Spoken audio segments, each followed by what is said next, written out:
লক্ষ টাকা দিয়ে বাড়িঘর সাজালেই হয়তো বাড়িঘরটা সাজানো পরিপাটি থাকবে, দেখতে সুন্দরও লাগবে, তবে তাতে কিন্তু শান্তি থাকে না।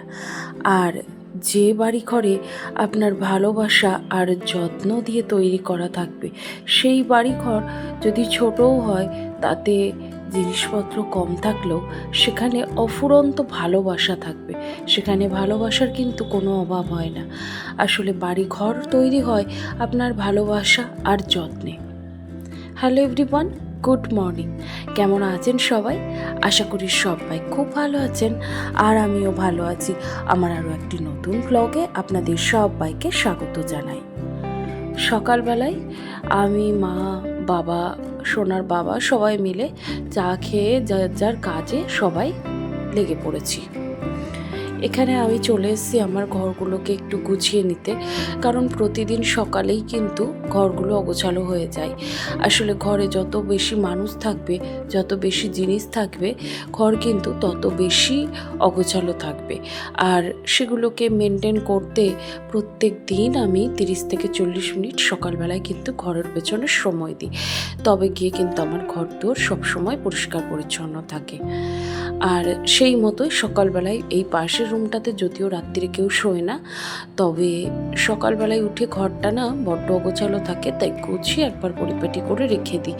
তবে বেশিক্ষণ কিন্তু এটা গোছানো থাকে না, কারণ এই ঘরে সোনা পড়তে বসে, সে কিন্তু এই ঘরেই বসে থাকে বলতে পারেন।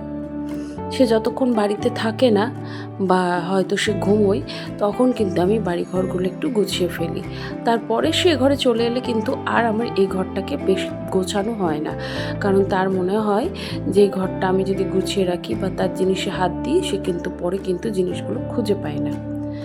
তবে কি আর করা যাবে, গোছাতে আমাকেই হবে, কারণ তাকে আমি সেভাবে চাপ দিই না, কারণ সে তো পড়াশুনো করে। আর আফটার অল মেয়ে তো একদিন না একদিন সংসারের হাল ধরতেই হয়, সেটা এই সংসার হোক আর নিজের সংসার হোক, তবে হাল মেয়েদের ধরতেই হয়, তাই না? তাই এখন তার সময়টা ফ্রি, এখন তাকে আমি সময় দিই তার মতো করে সময় কাটাতে, অর্থাৎ পড়াশোনা, নিজের সময় কাটানো, যাই করুক নিজের পছন্দ মতো করুক। তো যাই হোক, গতকালকের বেশ কিছু জামা কাপড় ছিল যেগুলো বারান্দায় মেলা ছিল, শুকিয়েছিল না, সেইগুলো সকালে খুব সুন্দর শুকিয়ে গেছে। এবার এগুলোকে সুন্দর করে জায়গা মতো ভাঁজ করে রেখে দেবো। তাতে করে ঘর দুয়ারে দেখবেন জামা কাপড় আর বিছানা, এই দুটো জিনিস যদি সবসময় গোছানো থাকে, দেখবেন ঘর দুয়ারে 90% গোছানোই থাকে। আর জামা কাপড় বা বিছানা এগুলো যদি অগোছালো থাকে, তাহলে দেখবেন আপনি যতই গোছান পুরো ঘরটাই যেন অগোছালো লাগে। তো যাই হোক, সকালবেলায় পাশের রুমটি পরিষ্কার করে আর এখন সমস্ত ঘরদোরগুলো ভালো করে ঝাড় দিয়ে নিচ্ছি। আর প্রতিদিন আমি কিন্তু ঝাড় দিতে গেলে আমার অনেকটা সময় লেগে যায়, কারণ আমি প্রত্যেক দিন খুব সময় নিয়ে ঘরের সমস্ত কোণা কোণা কিন্তু এইভাবে পরিষ্কার করি। আর যখনই ঝাড় দিই তখন কিন্তু আমি এইভাবে দেয়ালগুলোকে তুলে দিই, অর্থাৎ মানে সকালের দিকে ঘর মোছার আগে আমি যখনই কিন্তু ঘরটা পরিষ্কার করি, তখন দেয়ালের ওপরে এইভাবে বারুন দিয়ে একটু পরিষ্কার করি। এতে করে কি হয়, দেয়ালে যে হালকা ধুলোটা থাকে সেই ধুলোটা ঝরে যায়, মাকড়সার জালও জমতে পারে না। আর তাতে করে আমাদের ডিপ ক্লিনিং করার পরিস্থিতিটা অতটা তাড়াতাড়ি না করলেও চলে। সিঁড়ির তলাটা কিছুদিন ধরেই কিন্তু বড্ড অগোছালো হয়ে গেছিলো, তবে রোজ দিন তো আর হয় না, কারণ আমার ওই প্রতিদিন প্রত্যেকটা জিনিস ধরে ধরে পরিষ্কার করা বা ধরে ধরে গোছানো, এটা আমার হয়ে ওঠে না, কারণ সারাদিনে এই কাজটা বাদেও আমার সংসারের প্রচুর কাজ থাকে। রান্নাঘরে রান্না করা, জলখাবার দেওয়া, বাসন মাজা, রান্নাঘর ক্লিনিং, বেডরুমের পরিষ্কার করা, কাচা ধোয়া, মেয়ের পড়াশোনা, তাকে দিয়ে আসা, শ্বশুর শাশুড়ির তাদের কি সময় মতো লাগবে সেগুলো দেখা। তো এইগুলোর জন্য না সব দিন সব কাজ সব সময় হয়তো হয়ে ওঠে না। আমি কোনো কাজ, এমন কোনো কাজ নেই যে সেটা সেই টাইমে ফিক্সড করে নেবো যে প্রতিদিন আমাকে এই একই সময় বাঁধা একটা নির্ধারণ সময় করে নিই যে এর মধ্যেই আমাকে করতে হবে, এমন কিন্তু আমি করি না। আমি অনেককেই দেখেছি যে প্রতিদিনের কাজ, যে সময়ের কাজ সেই সময়ে করে ফেলতে ভালোবাসেন, তবে আমি সেটা করি না। আমার মনে হয় আমাদের জীবনটা বড্ড একঘেয়ে। এই মেয়েরা যারা ঘরের হাউসওয়াইফ, তাদের জীবন জীবনটা বড্ডই একঘেয়ে, কারণ প্রতিদিন তাদের একই রকম কাজ দুবেলা করতে হয়। তো এই জন্য এই একই রকমের কাজগুলোকে যদি রোজ নিত্য নতুন করে করা যায়, তাহলে হয়তো কাজের মধ্যে বা জীবনের মধ্যে অনেকটা নতুনত্ব খুঁজে পাওয়া যায়। এবার আপনি যদি বলেন যে বাসন মাজা, ঘর মোছা, ঘরের গৃহস্থালির কাজ, এগুলোর আবার কি নিত্য নতুন করা যায়? তবে হ্যাঁ, নিত্য নতুন বলতে আমি এটাই বোঝাই যে যে কাজটা আমি সকাল 7টায় করছি আজকে, সেই কাজটা আমাকে যে আগামীকাল সকাল 7টাতেই করতে হবে এমন কোনো মানে নেই। সেটা আমি আমার সময় মতো আমি করে নেব। আমার আজকে ভালো লাগলো না, সেই কাজটা আমি কালকে করে নেব। এইভাবে কিন্তু আমি কাজগুলো গুছিয়ে করি। আর এতে করে আমার কিন্তু একটুও সংসারের কাজকে একঘেয়েও লাগে না, আর বোর ফিলও হই না। আজকে সকালে বাজারে গিয়েছিলাম, আর বাজার থেকে আজকে নিরামিষ সবজিপাতি, মানে আজকে মাছ মাংস আনা হয়নি, আজকে নিরামিষ রান্নাবান্নাই হবে। তো তার জন্য ওই যে আলুটা বাড়ন্ত হয়ে গেছিলো, আলুটা নিয়ে এসেছি, আর সাথে লেবু, টমেটো, আদা, লঙ্কা এইগুলি আনা হয়েছে, বেশ কিছু সবজি, ভেন্ডি, পটল। তবে ভেন্ডি পটলটা রয়েছে, ওটা আছে ফ্রিজের মধ্যে, ওই জন্য আজকে আর আনিনি, আজকে এইগুলি আনা হয়েছে। তো এই যে ভালো করে ধুয়ে চলুন এখন এটাকে রোদ্দুরে দিয়ে দিই। আসলে আলুতে এত নোংরা থাকে, তো আমি যদি ধুয়ে রাখি তাহলে পরবর্তীতে দুবার ধুয়ে নিলেই কিন্তু হয়ে যায়। আর আলুতে যদি নোংরা থাকে তাহলে কাটার সময় না সমস্ত সবজিপাতিতেই কিন্তু এই একই নোংরা হয়ে যায়। তো ওই জন্য আমি এইভাবে ধুয়ে রাখলে আমার একটু বেশ সুবিধাও হয় আর ভালোও লাগে। অনেকটাই বেলা হয়ে গেছে কাজগুলো করতে করতে, তাই ভাবলাম আগে ভাতটা বসিয়ে দিই, আর ওপাশে ডালটা বসিয়ে দিয়েছি। আজকে হবে বিউলির ডাল, তো সেইটাই সেদ্ধ করতে বসিয়ে দিয়েছি।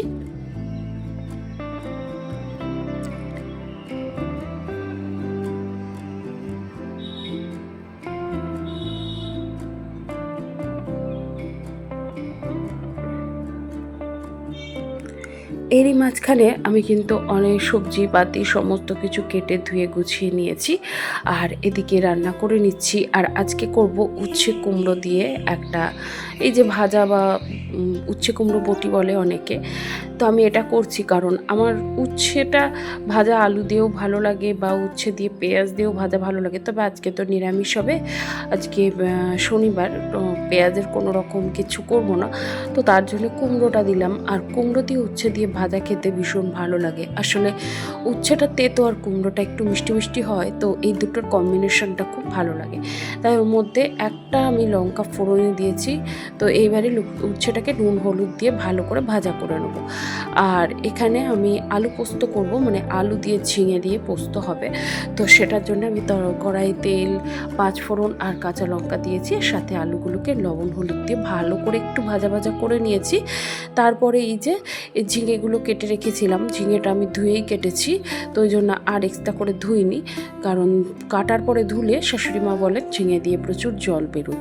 তো ওই কারণে ওগুলোকে এবারে আলুর সাথে নুন হলুদের সাথে কষাতে দিয়ে দিচ্ছি। একটু ঢাকা চাপা দিয়ে রেখে দিলাম, তাহলে করে ঝিঙের জলটা থেকেই কিন্তু আলুটা ভালো মতো সেদ্ধ হয়ে যাবে। আর দেখুন কি পরিমাণ ঝিঙে দিয়ে জল বেরিয়েছে, এতে করে আমার কি হয়, আলাদা করে আর জল দিতে হয় না। তবে আলু তো খুব একটা এখন ভালো হচ্ছে না, তাই পরবর্তীতে মনে হচ্ছে আরও একটু জল দিতে হবে। ওদিকে পোস্ত আর কাঁচা লঙ্কা আমি একসাথে বেটে রেখেছি, আর পোস্তর বাটিটা ধুয়ে একটু জলও দিয়ে দিয়েছি। তো এইবারে আবারও ঢাকা চাপা দিয়ে দেবো, আর নামানোর আগে একটু চিনি আর একটু কাঁচা সর্ষের তেল দিয়ে নামাবো। এইভাবে পোস্ত খেতে না দুর্দান্ত লাগে জানেন। আগে যখন বাপের বাড়িতে ছিলাম, নিরামিষ মানেই আমার বাবা কিন্তু পোস্তটা বেশ ভালোবাসতো। পোস্তটা আমাদের বাড়িতে থাকবে, পোস্তর আইটেম, পোস্ত বাটা, নয় পোস্ত বড়া, না হলে পোস্ত, আলু পোস্ত, ঝিঙে পোস্ত, পটল পোস্ত, এরম একটা না একটা পোস্তর আইটেম থাকবে। তো বেশিরভাগই আলু পোস্তটাই হতো। তবে তখন মাকে বলতাম যে মা, আলু পোস্ত ভালো লাগছে না। মা যেটাই করতো আমার মনে হতো যে না, দূর, পোস্ত আর ভালো লাগছে না। আসলে পোস্ত জিনিসটা আমার খুব একটা পছন্দ ছিল না। তবে মা বলতো যে সমস্ত কিছুই অভ্যাস করে রাখতে হয়, কখনো কোনো খাবারকে ভালো লাগছে বলতে নেই, কারণ সেই খাবারটাই কি বলা যায় ভবিষ্যতে সেই খাবারটাই হয়তো আমাদের প্রধান খাবার হয়ে গেল। অতএব আমার মানেটা গিয়ে দাঁড়াচ্ছে অনেক শ্বশুরবাড়িতে থাকে যে আমি যেটা পছন্দ করি না বা আপনি যেটা পছন্দ করবেন না, আপনার ক্ষেত্রে দেখবেন আপনার বাড়িতে সেটাই ভালো হয়। তো আমার বাড়িতেও তাই। আমার বাড়িতে আবার ঝিঙে আলু পোস্তটাই বেশি ভালোবাসে। তবে একটা সময় ছিল এই ঝিঙে আলু পোস্তটা আমার একেবারেই ভালো লাগতো না। যেদিন ঝিঙে আলু পোস্ত হতো মাকে বলতাম আমার জন্য একটু আলাদা করে আলু পোস্ত দিয়ে ভেজে রেখো, তো মা সেটাই করে রাখতো। তো এখন তো মা নেই, মার কাছে সেরকমভাবে কোনো আবদারও করতে পারি না। তবে এখন মায়ের কথাগুলো বড্ড মনে পড়ে, যে এখন যখন আমি নিজে মায়ের জায়গায় এসেছি তখন মনে হয় যা হোক একটা দিয়ে খেয়ে নিলেই হলো। এখন ওই একই কথা আমিও আমার মেয়েকে বোঝাই। যাই হোক, ওইদিকে রান্নাটা তো হতে আছে, আর ততক্ষণে আমি ভাবলাম আমার এই ডাইনিং রুমটা একটু পরিষ্কার করে নিই। তো আমি এইভাবেই মাল্টিটাস্কিং কাজ করে থাকি, কারণ একটা কাজ সম্পূর্ণ শেষ করে আর একটা করবো, এইভাবে কাজ করতে গেলে সারাদিনে দেখা যায় কি অধিকাংশ সময় কাজ করতে করতেই কেটে যায়।